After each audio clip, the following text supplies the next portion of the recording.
Guys, Oke. ketemu lagi sama gue dan Anto di Urban Technica Channel. Hari ini kita mau bahas sesuatu yang beda dari yang kemarin-kemarin. Kalau kemarin kita bahasnya tentang mobil listrik, mobil hatchback, terus mobil juta umat, mobil yang lagi hit. Sekarang kita mau bahas tentang bahan bakar. Jadi back to basic ya. Ya, jadi memang bahan bakar menjadi aspek penting dari mesin-mesin pembakaran internal, baik itu mesin bensin maupun mesin diesel. Termasuk juga mobil hybrid pun juga masih butuh menggunakan bahan bakar ya, bahan bakar fosil nih ya. Ya. Nah, fossil fuel. Ya. Dan ini ada beberapa jenis bahan bakar yang digunakan oleh kendaraan bermotor. Nah, jadi kali ini topiknya ada empat macam ya. Jadi single fuel yaitu bensin dan diesel fuel, lalu flex fuel, kemudian ada dual fuel, dan yang terakhir itu multi fuel gitu. Jadi itu masing-masing bahan bakar yang digunakan oleh mesin dengan berbagai karakteristiknya gitu. Jadi pertama kita bahas tentang single fuel. Single fuel artinya mesin tersebut dirancang untuk mengkonsumsi hanya satu jenis bahan bakar. Jadi ada mesin bensin dan mesin diesel. Kalau mesin bensin dia menggunakan bensin sebagai bahan bakarnya. Kalau mobil diesel menggunakan diesel fuel atau di kita sering disebut sebagai solar gitu. Itu yang single fuel. Nah, itu jenisnya kan ada di sini, coba kita lihat slide berikutnya. Oke, ini mesin diesel berarti menggunakan diesel fuel. Kalau mesin bensin ya menggunakan bahan bakar bensin itu. Nah, ini nggak bisa ditukar. Jadi kalau misalnya mesin bensin ya diisi diesel rusak. Sebaliknya mesin diesel diisi bensin, salah isi bensin ya, rusak juga. Kecuali gue pernah dengar di kondisi tertentu ya. Kayak di mesin diesel di saat suhu dingin.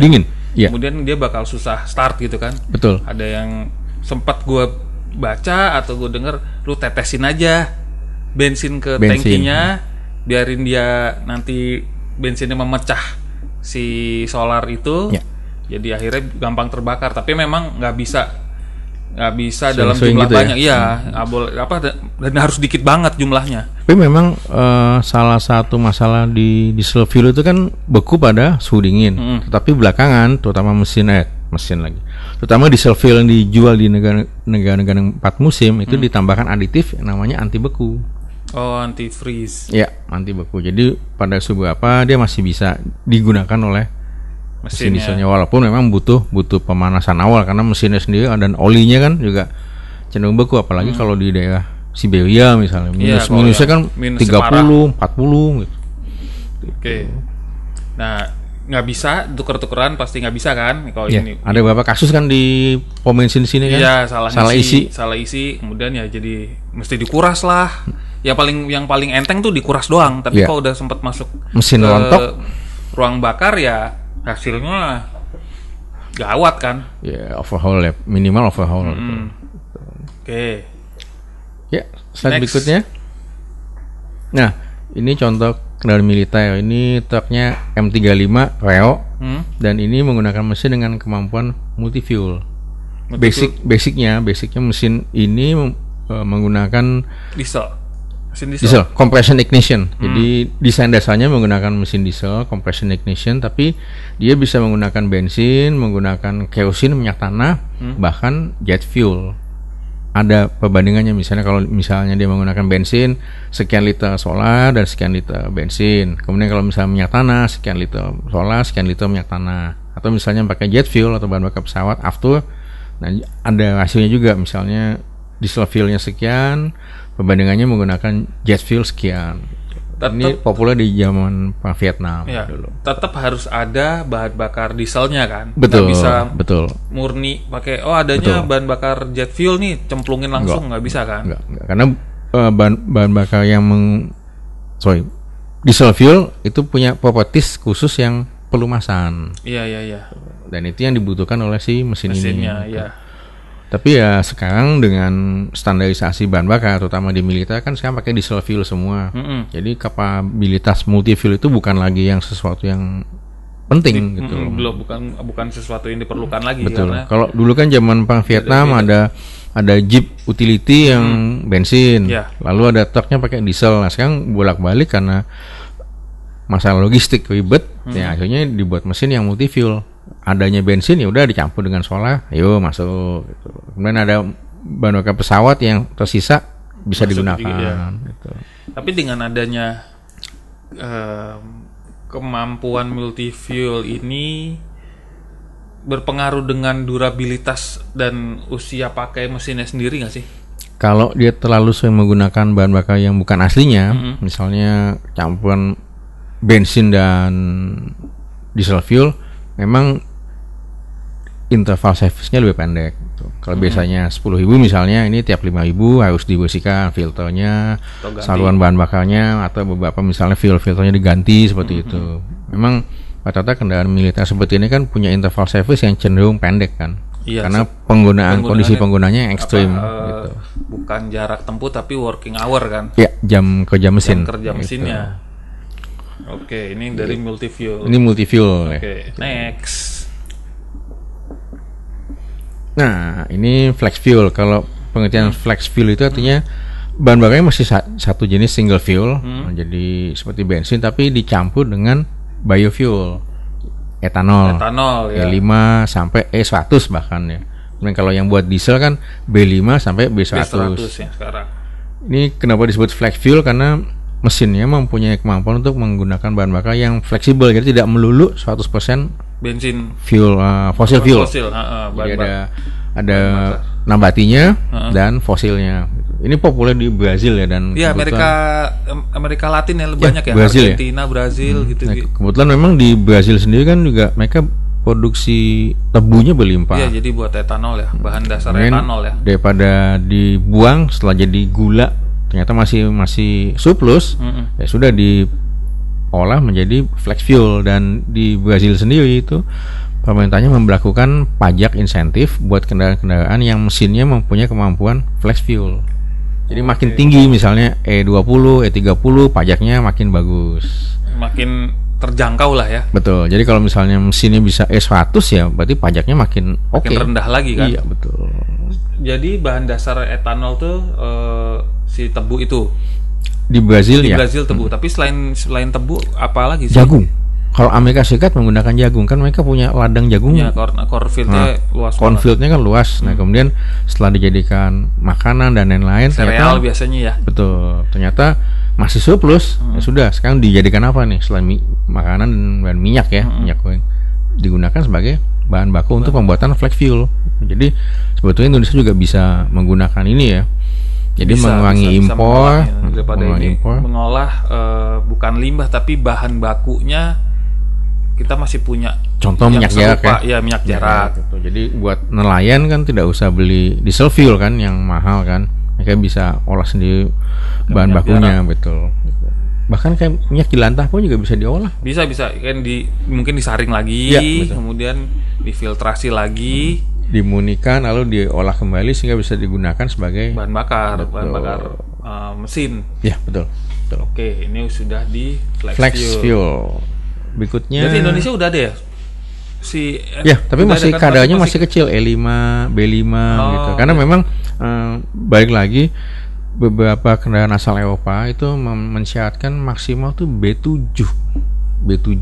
Karena kalau misalnya menggunakan flex fuel lines-nya kan harus bagus. Iya. Karena memang aslinya bukan menggunakan bahan bakar itu. Bahan bakar yang yang flex, bukan. Ya, jadi misalnya kalau dia aslinya diesel ya dia harus menggunakan diesel murni kan. Jadi fuel lines-nya, sistem bahan bakarnya, selang-selangnya juga memang didesain untuk diesel murni. Nah, tapi kalau misalnya flex fuel, nah kadang-kadang setelah sekian lama harus diganti kan. Entah filternya atau selang-selangnya gitu kan dikondisikan lagi. Iya, betul. Oke, next. Nah, ini mobil ini berarti bensin dan gas. Nah, ini sebutannya dual fuel. Dual fuel. Jadi dua bahan bakar yang digunakan dalam satu waktu. Ini sempat booming di taksi tahun 90-an ya. 90-an betul.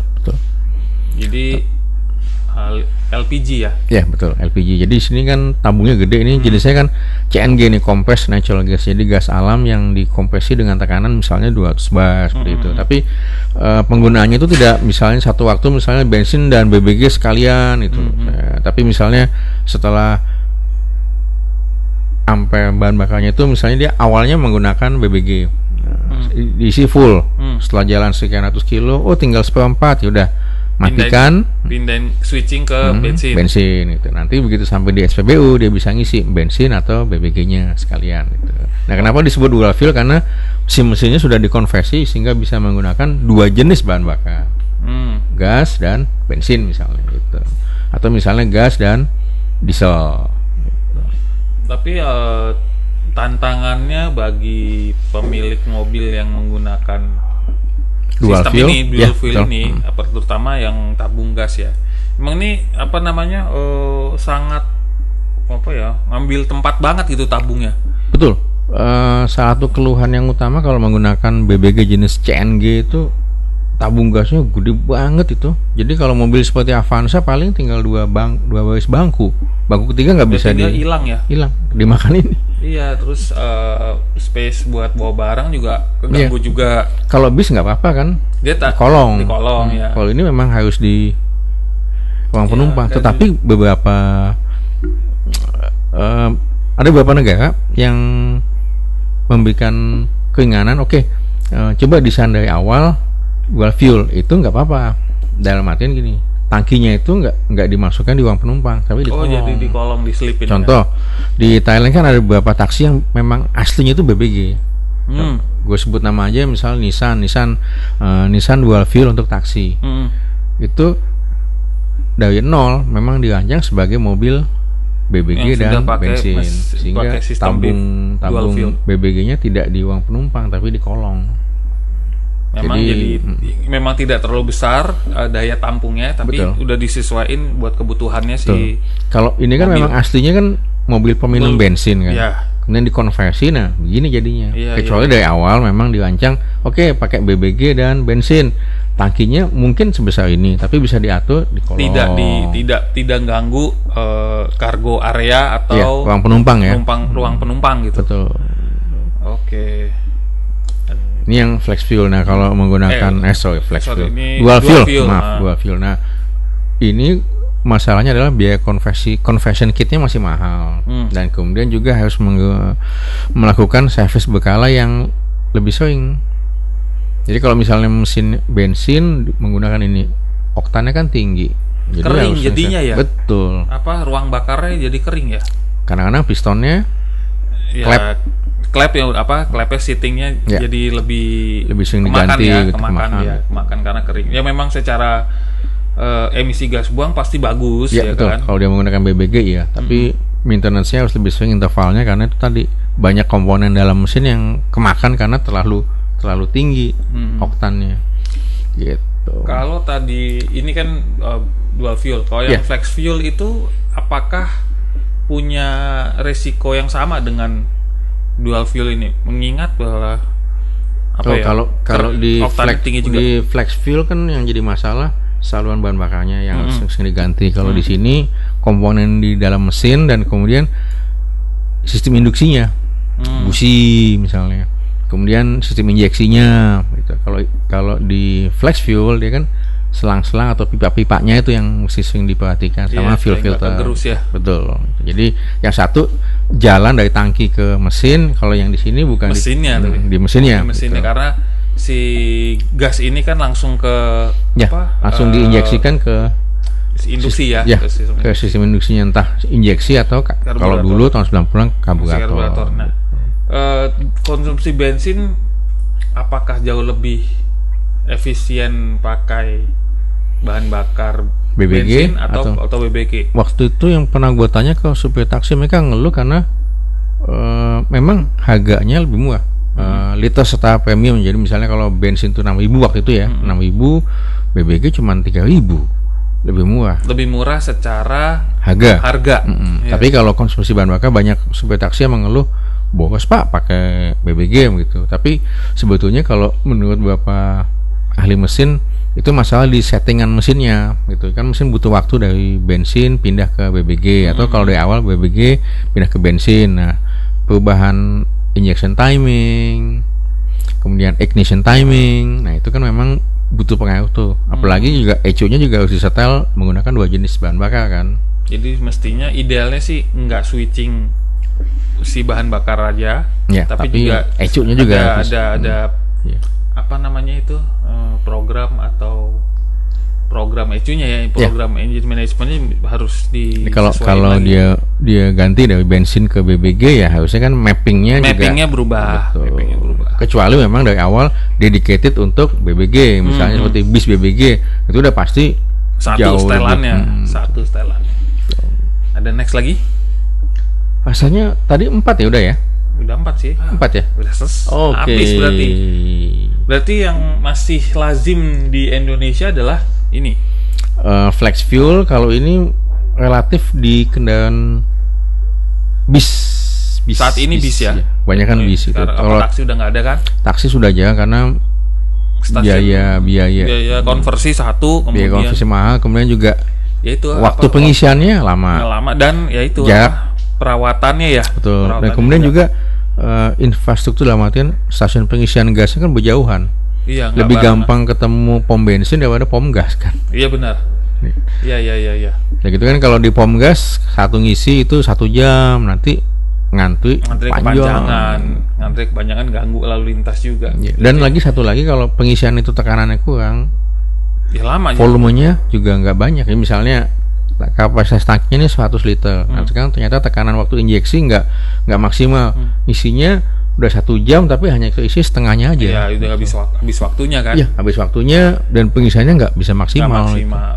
Oke, kalau yang si tadi flex fuel itu di Indonesia udah banyak belum sih ininya dispensernya? Ada beberapa dispenser tapi memang peraturannya maksimal kita B5 kan. Dan si B5. Kendalanya juga kan blendingnya itu juga butuh biaya nggak sedikit, risetnya juga butuh biaya nggak sedikit, dan lagi kan karena kadang-kadang sulit, akhirnya beberapa pom bensin udahlah saya nggak mau jualan flex fuel lagi gitu. Tapi ini termasuk paling rasional ya, si flex fuel ini rasional untuk konsumen, tapi juga kembali lagi ke mobilnya sih. Betul. Dan masalah kembali semuanya ke kebijakan, memang apakah mau dilanjutkan atau enggak gitu kan, karena bagaimanapun ini bisa mengurangi kebutuhan impor bahan bakar, di samping juga menggunakan bahan baku yang ada dan tidak tereksplorasi dengan baik gitu. Misalnya daripada buang-buang sawit misalnya, atau buang-buang minyak jelantah gitu kan, jadi bisa dipakai lagi. Dan penggunaan flex fuel tentu bisa menekan emisi gas buang dong. Jadi ini mungkin bisa jadi jawaban di saat nanti regulasi emisi fuel, misalnya fosil fuelnya makin sedikit kan? Kemudian emisi gas buang jadi concern semua orang. Ya, jadi pajak karbon ya. Pajak karbon ya ini betul. salah satu jawabannya, solusinya lah di masa depan. Oke guys, segitu dulu pembahasan tentang bahan bakar dari gue dan Anto. Semoga bermanfaat. Sampai ketemu di pembahasan berikutnya atau topik-topik Urban Technica selanjutnya. Oke, bye. Ciao.